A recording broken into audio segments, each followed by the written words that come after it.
أولى لك فأولى ثم أولى لك فأولى أيحسب الإنسان أن يترك سدى ألم يك نطفة من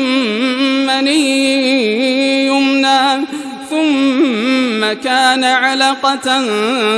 فخلق فسوى فجعل منه الزوجين الذكر والأنثى